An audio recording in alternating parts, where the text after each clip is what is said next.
Punjab national bank से करीब 1350 करोड़ रुपए लूटकर फरार चल रहे हीरा व्यापारी मेहुल चोकसी को आखिरकार पुलिस ने गिरफ्तार कर लिया। मेहुल चोकसी डोमिनिका के एक अस्पताल में भर्ती हैं और उनके भारत प्रत्यार्पण की कानूनी प्रक्रिया भी चल रही है। मेहुल चोकसी को एंटीगा एंड बारबुडा की नागरिकता भी प्राप्त है और अपनी गर्लफ्रेंड बाबरा जाबिका के साथ ऐश कर रहा था। मेहुल चोकसी एंटीगुआ से डोमिनिका पहुंचने का राज भी गहराता जा रहा है। डोमिनिका पहुंचने के वक्त मेहुल के साथ जो महिला थी उसकी मिस्ट्री भी कम नहीं है। सवाल ये भी है कि वो महिला मेहुल की गर्लफ्रेंड थी। इस पूरे मामले पर उसका क्या रोल था और मेहुल के साथ क्यों थी, इन सभी सवालों को लेकर अभी भी सस्पेंस बना हुआ है। एक सवाल जांच एजेंसियों के सामने मुंह खोले खड़ा हुआ है कि मेहुल चोकसी के साथ क्या हुआ।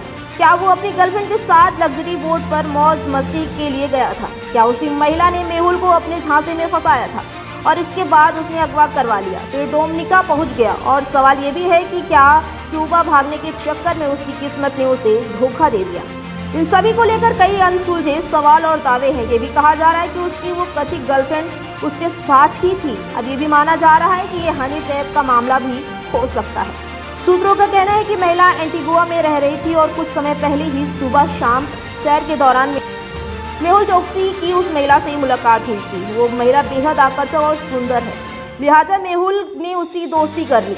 बाद में 23 मई को उस महिला ने मेहुल को मिलने के लिए अपार्टमेंट भी बुलाया, लेकिन जब चोकसी अपार्टमेंट में पहुंचा तो वहां कई लोग पहले से मौजूद थे।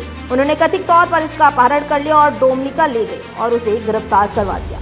भारत में मौजूद मेहुल के वकील भी उसके डोमिनिका पहुंचने पर उस महिला की भूमिका को ही संदिग्ध मान रहे हैं। अब सवाल यही है कि मिस्ट्री वुमेन का चक्कर क्या है। इस पर आधिकारिक तौर पर कोई बात नहीं कही गई है, लेकिन गर्लफ्रेंड के साथ मेहुल के डोमिनिका पहुंचने का खुलासा सबसे पहले एंटीगुआ के पीएम ग्रेस्टन ब्राउन ने किया था। मेहुल के डोमिनिका पहुंचने की कहानी सस्पेंस भरी है। इसी बीच डोमिनिका के अस्पताल से उसकी नई तस्वीरें भी सामने आ रही हैं। तस्वीरों में मेहुल के शरीर पर चोट के निशान दिख रहे हैं, जिसे मेहुल के वकील ने टॉर्चर का सबूत बताया। मेहुल चोकसी के एंटीगुआ से फरार होने में ये दावा भी हुआ कि वो जाली दस्तावेजों के जरिए अपनी गर्लफ्रेंड के साथ भागा था। हालांकि जिस ट्रैवल फर्म की सेवाएं लेने की बात कही जा रही है, फिलहाल अभी कुछ साबित नहीं हुआ। मेहुल चोकसी के डोमिनिका पहुंचने की मिस्ट्री किसी बॉलीवुड थ्रिलर से कम नहीं है। इसी बीच उसे लेकर एंटीगुआ की सरकार और विपक्ष आमने सामने है।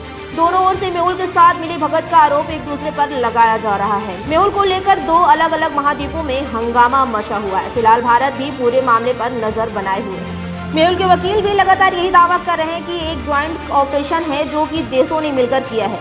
कहा तो ये भी गया है कि भारत सरकार ने डोमिनिका और एंटीगा ऐसे छोटे छोटे देशों को वैक्सीन भेजी थी। हो सकता है कि यह उसी के बाद किया गया हो। वही बात रही चोकसी के प्रत्यार्पण की, तो चोकसी के वकील का कहना है कि इतना आसान ही नहीं है, क्योंकि इंडियन सिटीजनशिप एक्ट के तौर पर लिखा हुआ है कि अगर एक बार कोई शख्स किसी देश की नागरिकता लेता है तो भारत की नागरिकता समाप्त हो जाती है।